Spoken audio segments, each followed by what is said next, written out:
충청앞회 성도 여러분 안녕하십니까? 삶과 말씀을 나누는 충청앞회 나눔교과 방송입니다. 오늘은 특별히 선교지를 찾았는데요.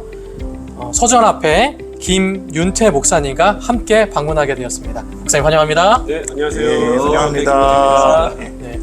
서전앞회 목사님과 함께 뭘 촬영해보는 건 처음인데 예, 너무 좋은 느낌인 것 같아요. 든든한 백이 있어가지고 네. 이렇게 나올 수 있게 됐습니다. 사실 저희 충청앞에 네. 아무나 못 나오잖아요. 그렇죠. 여기 웬만해선 나올 수 없는 곳인데 하여튼 능력도 되시고 제가 뭐 며칠 같이 지내봤지만 인품도 아주 훌륭하시고 예, 아주 좋은 것 같습니다. 이번 한 주 동안에 우리가 이 선교지에 와서 함께 사역을 나누고 또 말씀을 찍고 있는데요. 그동안 느꼈던 혹시 감사한 일 혹은 또 이곳에 와서 느낀 일 있으면 좀 나눠주시겠습니까? 제가 이제 이곳에 와서 보면서 우리가 일할 곳이 너무나 많다라는 것을 생각을 했습니다. 네. 예, 우리 지역, 우리 교회만 있는 것이 아니라 정말 우리가 사역해야 할 그런 세계적 선교 사명이 또 우리에게 주어졌다는 것을 생각하게 되었습니다. 네, 맞습니다.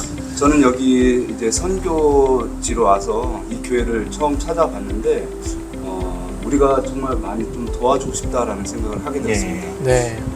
시설도 그렇고 또 사는 집도 그렇고 또 이제 이 교회 이 지역에서 이곳에서 하나님의 말씀이 전파되는데 여러 가지로 한국에서 도움을 준다면 크게 성장할 수 있을 거라고 생각을 합니다. 예. 우리가 오면서 봤지만 사실 굉장히 열악하거든요. 예. 그렇지만 조금만 도와줘도 여기에는 굉장히 큰 힘이 됩니다. 예, 그래서 충청앞회 선도님들도 혹시 뭐 봉사대를 계획하고 계시거나 해외의 선교지를 도와주기를 원하시는 분은 이곳을 꼭 도와주시기를 좀 부탁을 드리겠습니다. 예, 그래서 아까 제가 김유태 목사님하고 얘기를 했는데 네. 이 정도 교회면은 한 500만 원이면 충분히 지을 수 있지 않을까. 네. 예, 그렇게 저희가 생각을 했습니다. 그래서 네. 사실 한국에서는 교회를 하나 지으려면은 네. 수억의 돈이 들어가잖아요. 적게는 수억, 많게는 수십억이 들어가는데 정말 이런 데서 그 교회를 지으면은 정말 많은 교회를 또 우리 한국 재림교회 성도님들이 지을 수 있지 않을까. 네, 맞습니다. 생각을 해보게 되었습니다. 기억절을 읽고 교과의 내용을 시작해 보도록 하겠습니다. 보좌에 앉으시니가 이르시되 보라 내가 만물을 새롭게 하노라 하시고 또 이르시되 이 말은 신실하고 참되니 기록하라 하시고 계시록 21장 5절. 성도 여러분, 우리가 드디어 14과 마지막 교과에 도착을 했습니다. 한 해를 마무리하는 이 시점에 오늘 교과 또한 성경의 마무리 부분, 마지막 부분을 이야기하고 있는데요. 오늘 우리가 성경을 통하여 바라보는 마무리가 우리 인생의 마무리가 됐으면 좋겠다 하는 생각도 듭니다. 그 인생의 마무리는 영원한 하늘나라가 되어야 되지 않을까 라는 생각이 그렇죠. 듭니다. 깜짝 놀랐습니다. 네. 마무리를 조심해야 될 발언 같습니다. 하늘나라로 우리 모두의 인생이 언젠가는 마무리가 되기를 원한다 뭐 그런 뜻이었습니다. 성경은요 오늘 교과도 마찬가지로 분명히 하늘나라가 존재한다라고 이야기하고 있습니다. 네. 모든 것이 회복된 하늘나라, 슬픔과 아픔, 고통이 없는 것, 변화된 모습으로 살 것, 그것이 우리가 가야 될 마지막 목적지임을 분명히 알고 또 성경은 밝히고 있습니다. 그런데 오늘날 많은 사람들은 그러한 나라에 대해서 이야기하면은 마치 소설이나 영화 속에 나오는 그러한 허무맹랑한 얘기처럼 생각할 수도 있습니다. 전설 속에 나타나 있는 무슨 유토피아나 엘도라도 그런 얘기를 하게 되는데요. 예. 그래서 마지막 시대가 될수록 우리가 하늘의 소망을 가지고 살아갈 때 세상의 사람들이 야 저거 말도 안 되는 거 믿는다라고 조롱할 수도 있겠습니다. 혹시 그러한 조롱을 받아보신 적이 있으실까요? 김윤태 목사님은 특별히 우리나라의 중심이라고 할 수 있는 강남에 살고 계신데 혹시 그러한 조롱의 목소리를 들어본 적이 있나요? 직접적으로 조롱을 받아본 적은 없는데요. 그렇지만 많은 사람들이 교회가 거기에 있은지 꽤 큰 건물로 있음에도 불구하고 여기 교회가 있구나라는 사실을 모르고 그냥 지나치고 하는 경우가 많이 있는 것 같아요. 네. 그래서 아직은 우리가 할 일이 많구나라는 생각을 많이 하고 있습니다. 네. 조롱은 없지만 무관심은 있다. 네, 그렇죠. 네, 그거를 들었습니다. 아예 존재감이 네. 많이 떨어진다라고 보면 되겠네요. 일단 말도 안 되는 거니까 네. 아예 언급도 안 하는 것 같습니다. 네, 그럴 수도 있어요. 그러나 세상의 사람들이 아예 무시한다고 할지라도 혹은 더 나아가 조롱한다고 할지라도 진실은 변하지가 않습니다. 이번 주에는요, 새하늘과 새 땅, 그리고 영광스러운 약속에 대해서 함께 살펴보려고 합니다. 새하늘과 새 땅. 몸과 영혼이 분리되어 있다라고 믿는 그리스의 철학자들은요, 궁극적으로 그들이 가야 될 그런 공간을 실제적인 하늘나라라고 생각하지 않았습니다. 그들은 이혼론을 가지고 있기 때문에 몸과 마음이 분리되어야만 했기 때문에 그곳은 실제로 몸이 거하는 곳이 될 수가 없었던 것이었죠. 네. 그러나 성경은 어떻게 설명하고 있죠? 성경은 하늘나라가 실제 있다고 이야기하고 있습니다. 우리가 그곳에 가서 직접 눈으로 보고 냄새도 맡고 귀로도 듣고 그것을 다 경험하는 거죠. 육체를 가진 인간이 하나님의 영광을 실제적으로 오감을 통해서 경험하는 곳이 바로 하늘나라입니다. 그냥 상상 속에, 관념 속에 이루어지는 것이 하늘나라가 아닙니다. 선지자 이사야는 이렇게 이사야서 65장에 이렇게 이야기하고 있습니다. 그들이 가옥을 건축하고 그것에 거하겠고 포도원을 재배하고 열매를 먹을 것이며 네. 우리가 지금 사는 거랑 똑같습니다. 네. 그들의 건축한 데 타인이 거하지 아니할 것이며 그들의 재배한 것을 타인이 먹지 아니하리니 이는 내 백성의 수완이 나무의 수완과 같겠고 나의 택한 자가 그 손으로 일한 것을 길이 누릴 것임이며 그들의 수고가 헛되지 않겠고 그들의 생산한 것이 재난에 걸리지 아니하리니 그들은 여호와와 복된 자의 자손이요 그 소생도 그들과 함께할 것입니다. 계속해서 나오는데 네. 실제적인 삶에 대해서 아주 구체적으로 묘사를 하고 있습니다. 네, 맞습니다. 물론 본문의 말씀을 회복된 이스라엘에게 맞추는 것이 1차적으로는 옳은 일일 것입니다. 예. 하지만 이스라엘 백성들은 하나님의 그 궁극적인 목적을 성취하는 데 실패했습니다. 그래서 그러한 나라의 도래를 보지 못했죠. 그렇지만 영적 이스라엘에게 그 약속은 여전히 유효합니다. 예. 그래서 만약 우리가 그 하나님의 약속대로 살아가게 된다면 그러한 나라를 실제적으로 경험하게 될 것이라 생각이 듭니다. 성경은 그러한 나라가 있음을 정확하게 보여주죠. 계시록 22장에는 이렇게 기록하고 있습니다. 1절부터 5절에 있는 말씀 읽어드리겠습니다. 또 저가 수정같이 맑은 생명수의 강을 내게 보이니 하나님과 및 어린 양의 보좌로부터 나서 길 가운데로 흐르더라. 강 좌우에 생명나무가 있어 12가지 실과를 맺히되 달마다 그 실과를 맺히고 그 나무 잎사귀들은 만국을 소성하기 위하여 있더라. 다시 저주가 없으며 하나님과 그 어린 양의 보좌가 그 가운데 있으리니 그의 종들이 그를 섬기며 그의 얼굴을 볼 터이요 그의 이름은 저희 이마에 있으리라. 다시 밤이 없겠고 등불과 햇빛이 쓸데없으니 이는 주 하나님이 저희에게 빛이심이라. 저희가 세세토록 왕노릇 하리로다. 네. 실제적인 하늘나라가 우리를 기다리고 있음을 분명히 이야기하고 있습니다. 네. 만약에 이러한 하늘나라에 간다면 가장 먼저 해보고 싶은 일이 무엇이 있을까요? 저는 이제 먹는 겁니다. 먹는 거. 아, 네. 네. 우리가 이제 한국에서 다양한 음식들이 있지만 네. 하늘나라에서 네. 이제 먹거리는 어떨까? 아, 네. 네. 마치 우리가 장터를 구경하듯이 네네. 그 하늘나라의 그 강가를 따라가면서 수없이 많은 열매를 따먹고 그 다음에 배부름 좀 쉬었다가 아. 또 먹고 그런데 이제 최종적으로 네. 생명나무가 진짜 어떤 맛인가 아. 너무너무 궁금합니다. 네. 예, 저는 이제 좀뭐 별자리 보고 이런 것들에 좀 관심이 많은데 네. 오. 예, 그래서 이 하늘나라에서 보는 그런 우주적 관점이 어떤지 네. 한번 배워보고 싶다라는 예, 생각을 하게 되었습니다. 네. 그러면은 3층 하늘에서 2층 하늘을 바라보는 건가요? 그거는 가서 한번 봐야겠죠. 봐야겠죠. 예, 꼭 네. 굳이 이제 거기에뿐만이 아니라 네. 정말 얼마나 이 우주가 광활한지 네. 뭐 저희가 그 거리를 따질 때 광년 네. 예, 빛의 속도로 1년을 가는 네. 그런 단위로 쓰잖아요. 그래서 네. 그런 것들이 정말 얼마나 큰지 네. 좀 우리 생각으로는 할 수 없지만은 하나님의 그런 가르침 속에서 좀 한번 배워보고 싶다라는 생각을 하게 됐습니다. 그때 되면 하나님께서 좀 우리의 그 시력을 네. 많이 좋게 해주셨으면 좋겠습니다. 좀 멀리 볼수 있게. 시력뿐만이 아니라 뭐 지적 능력이나 이런 네. 것들이 이제 많이 좋아지겠죠. 됐으면 좋겠습니다. 예. 저는 아예 우리가 생각할 수 있는 차원이 달라진다라고 생각하고 있어요. 차원이 달라진다. 네. 그러니까 3차원에서는 2차원을 볼 수 있지만 2차원에서는 3차원을 완벽히 이해할 수가 없잖아요. 네, 시간의 그렇죠. 개념을 이해하는데 이제 예수님께서 다시 오실 때 우리는 그 너머의 차원들을 볼 수 있게 되지 않을까. 그래서 전혀 다른 그런 세상이 펼쳐지지 않을까 그런 생각도 듭니다. 네, 월요일 소지로 넘어가겠습니다. 하나님의 성전에서 하늘나라에는 성전이 있을까요? 성전의 뜻이 어떤 뜻이죠? 성소 뭐 그런 의미를 포함하고 있는 건가요? 네, 그렇죠. 하늘나라에는 성소가 있을까요? 어떨까요? 화이트 부인은 네. 보았다라고 얘기했습니다. 아, 예, 알겠습니다. 성전은 사실 하나님이 거하시는 곳이 성전이죠. 하나님을 네. 만나는 곳이 이제 성전이고 임재의 상징이었기 때문에 아담과 하와가 에덴 동산에서 하나님을 만났기 때문에 에덴 동산이 성전인 것이었죠. 그리고 또 하나님께서 죄지은 인간에게 내가 너희와 함께 거할 공간을 지어라. 네. 그렇게 하시면서 이제 성막 성소에 대한 모형을 보여주시고 짓도록 하시고 실제로 하나님께서 함께 하셨죠. 네, 맞습니다. 출애굽기 25장의 말씀을 제가 읽어볼게요.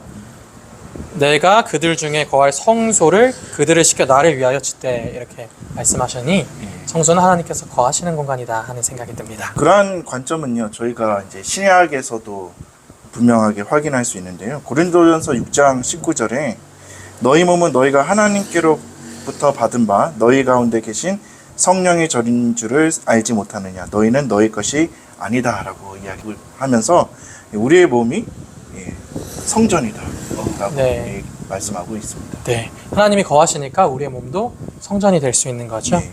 이러한 관점에서 본다면 하나님이 거하시는 곳이 바로 성전입니다. 이러한 성경적 개념을 가지고 오늘 교과에서 주어진 성경절들을 자세히 본다면 그 성경절들이 정말로 말하고자 하는 바가 무엇인 줄 알게 됩니다. 가로되 아멘 찬송과 영광과 지혜와 감사와 존귀와 능력과 힘이 우리 하나님께 세세토록 있을지어다 아멘 하더라. 장로 중에 하나가 응답하여 내게 이르되 이 흰옷 입은 자들이 누구며 또 어디서 왔느뇨. 내가 가로되 내 주여 당신이 알리이다 하니 그가 나더러 이르되 이는 큰 환난에서 나오는 자들인데 어린 양의 피에 그 옷을 씻어 희게 하였느니라. 그러므로 그들이 하나님의 보좌 앞에 있고 또 그의 성전에서 밤낮 하나님을 섬김에 보좌에 앉으시니가 그들 위에 장막을 치시리니. 네. 여기 계시록 7장은 하나님의 보좌가 있다라고 분명하게 말하고 있습니다. 네. 즉 하나님께서 그곳에 임재하셨다는 것입니다. 네, 맞습니다. 하나님께서 계신 곳이 바로 성전이다라고 아까 박석훈 목사님께서도 말씀해 주셨는데 네. 이 계시록 7장에서는 그것에 대해서 분명하게 말씀하고 있고 그곳에 하나님께서 장막을 치신다라고 말씀을 하고 있습니다. 네. 그래서 이 하늘은 하나님의 보좌가 있고 하나님께서 계시고 또 우리는 늘 그분과 만나고 경배할 것입니다. 네, 맞습니다. 그래서 그곳에 성전이 있다라고 이야기하고 있습니다. 네. 그래서 계시록 22장 3절에 이 성경의 마지막 부분에도요, 이 하늘을 묘사하면서 내가 들으니 보좌에서 큰 음성이 나서 가로되 보라 하나님의 장막이 사람들과 함께 있음에 하나님이 저희와 함께 거하시리니 저희는 하나님의 백성이 되고 하나님이 친히 저희와 함께 계시겠다라고 말씀하고 있습니다. 네. 이렇게까지 본다면 하나님이 함께 계시는 그곳이 하나님의 성전이 틀림없는데 한 가지 또 의문이 생깁니다. 계시록 21장 22절에 보면 성전이 없다라고 되어 있거든요. 뭐 있다 없다 뭐 이렇게 이야기. 그러니까요. 있다가 그랬다가 없다가 그랬다가 네. 그럼 이것은 무슨 말일까요? 성 안에서 성전을 내가 보지 못하였으니 이는 주 하나님 곧 전능하신 이와 및 어린 양이 그 성전이시니라. 여기 성전이 없다고 말하고 있네요. 네네. 네, 그러나 이것은 어떤 의미를 가지고 있냐면 이게 하나님께서 우리를 위하여 구원의 사역을 하셨을 때에 그 구원의 사역을 위한 성소와 지성소의 개념을 가지고 있었습니다. 근데 이것이 성전 전체를 의미하는 단어는 아닌 것이죠. 그리고 또한 그러한 눈에 볼 수 있는 건물이나 어떠한 특정한 장소가 더 이상은 필요하지 않게 되었다라고 하는 것을 말하고 있는 것이죠. 그래서 본교의 주석은 이거에 대해서 이렇게 얘기합니다. 지상 성소는 하나님이 거하시는 장소를 상징하였다. 죄 때문에 아담과 하와는 에덴 동산과 하나님 면전에서 쫓겨났다. 죄가 제거될 때 교회는 다시 그분 면전에서 살 수 있게 될 것이며 하나님의 거처를 상징하기 위한 어떤 건물도 필요하지 않을 것이다. 그러니 하나님이 함께 계신 곳이 성전임이 분명한데 그것을 상징하는 다른 뭐 건물이나 어떠한 장소는 더 이상 필요하지 않게 되었다. 결국 구속 사업을 위한 성전이 이제 필요 없고 더 이상 필요 그렇죠. 없죠. 네. 이제 온전한 성전이 하나님이 되셨다라고 한다는 그런 의미죠. 네, 그런 의미죠. 이러한 관점에서 오늘 보게 된다면 하나님의 보좌가 있고 하나님께서 우리와 함께하는 그곳이 바로 하나님의 성전일 것입니다. 우리는 그곳에서 하나님을 매일 뵐 것이고요. 그분께 경배할 것입니다. 하늘 성전에서 하나님을 찬양하고 기쁨과 즐거움으로 하나님과 함께 하시는 저와 성도 여러분 되기를 간절히 원합니다. 네. 화요일 소지로 넘어갈까요? 하나님 임재 가운데. 성경을 보게 되면 죄된 인간은 하나님을 볼 수 없다라고 이야기합니다. 왜냐하면 죄 많은 인간이 하나님을 보게 되면 죽게 되기 때문이죠. 그렇죠. 그래서 심지어 선지자였던 엘리야도 그리고 또 지도자였던 모세도 하나님을 얼굴을 대면하여 직접 보지는 못했습니다. 디모데전서 6장 16절에도 이렇게 나와 있습니다. 오직 그에게만 죽지 아니함이 있고 가까이 가지 못할 빛에 거하시고 아무 사람도 보지 못하였고 또 볼 수 없는 자신이 그에게 존귀와 영원한 능력을 돌릴지어다. 아멘. 네. 그러나 우리가 죄되었을 때는 하나님을 볼 수 없지만은 우리가 다시 변화된 모습으로 하늘나라에 가게 된다면 그때는 하나님을 대면하여 보게 될 것입니다. 그래서 화이트부인이 각시대대쟁투에서 이렇게 말씀하고 있습니다. 우리는 하나님의 형상을 마치 거울 속에 비친 것처럼 천년길 가운데서 또한 그분께서 유유를 취급하시는 일을 통하여 바라본다. 그러나 그때에는 사이를 가로막아 놓았던 희미한 휘장 없이 하나님을 직접 대면하여 보게 될 것이다. 아멘. 우리는 그분 앞에 서서 그분의 얼굴의 영광을 직접 바라볼 것이다. 네. 목사님 하나님 보고 싶으신가요? 예, 보고 싶습니다. 아, 왜 보고 싶으신가요? 궁금하기도 하고, 네, 궁금하고. 예, 또 물어보고 싶은 것도 있고. 아, 뭐 따지는 또- 건 아니죠? 그럼요. 네. 궁금한 것들이 많고. 그리고 또 결국 우리가 하나님을 사랑하니까 사랑하는 네. 사람은 보고 싶은 거잖아요. 네, 맞습니다. 예. 그리고 사실 이게 좋은 사람을 만나서 같이 대화를 나누는 것이 네, 되게 좋을 때가 있거든요. 그렇죠. 예수님이 어떻게 생겼고 이런 것보다도 그분의 사상과 그분의 말투와 그분의 억양과 네. 눈빛과 이런 것들을 함께 교감하면서 그 순간을 경험하게 된다면 그것처럼 행복한 일이 없지 않을까 생각합니다. 네. 그래서 젊은 세대들은요, 사랑한다는 말보다 더 사랑을 느끼는 단어가 보고 싶다라고 하는 단어랍니다. 그래서 누구를 사랑하면 당연히 그 사람과 함께 있고 싶고 보고 싶잖아요. 물론 전화도 하고 카톡도 할 수 있지만 사랑하니까 더 직접 보고 싶은 거예요. 혹시 김윤태 목사님은 이렇게 보고 싶은 사람이 있을까요? 뭐 보고 싶은 부모님도 계시고 네. 친구들도 있고 우리 성도님들도 있고요. 네. 많이 있습니다. 네, 그거 너무 형식적인 이야기 같은데요. 저는 우리 사모님이 제가 또 연애할 때 늘 보고 싶었었거든요. 혹시 그런 분이 계신지 제가 좀 여쭤보고 싶네요. 갑자기요? 그런 분이 좀 있었으면 좋겠는데요. 아직 제가 솔로입니다. 아, 네네.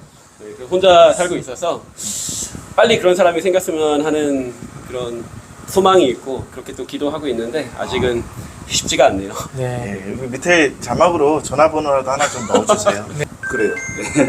제가 여기 온 지 얼마 안 됐지만은 벌써 아이들과 저희 처가 보고 싶더라고요. 그러니까 사랑하면 보고 싶은 건데 그런 마음으로보다 더 하나님을 보고 싶은 게 어쩌면 우리 마음일 것입니다. 목사님에게 빨리 그런 보고 싶은 사람이 생겼으면 좋겠습니다. 혹시 이 방송을 보고 계신 충청 앞에 장로님들, 집사님들 계시다면 보고 싶은 사람을 좀 소개시켜주면 좋을 것 같아요. 네, 연락 기다리고 있겠습니다. 그러면 수요일 소식으로 넘어갈까요? 다시는 사망이나 눈물이 없고 하늘나라 하면 우리가 가장 먼저 생각하는 것이 바로 이것이 아닐까 하는 생각이 듭니다. 천국은 다시는 사망이나 눈물이나 애통이나 그런 것이 없다라고 말합니다.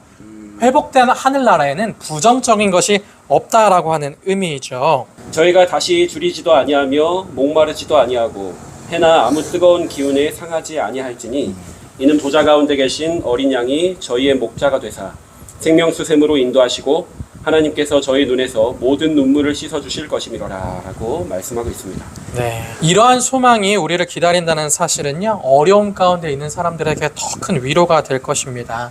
때로 세상을 보면요, 참으로 공정하지 않다라고 하는 생각이 들 때가 있어요. 신앙을 열심히 지키는데 전쟁 가운데 있는 사람이거나 내가 예수님을 열심히 믿는데 자유가 전혀 없는 나라에서 신앙을 하는 사람들이 있다면 오늘 우리가 그들에게 무엇으로 위로의 말을 건넬 수 있겠습니까?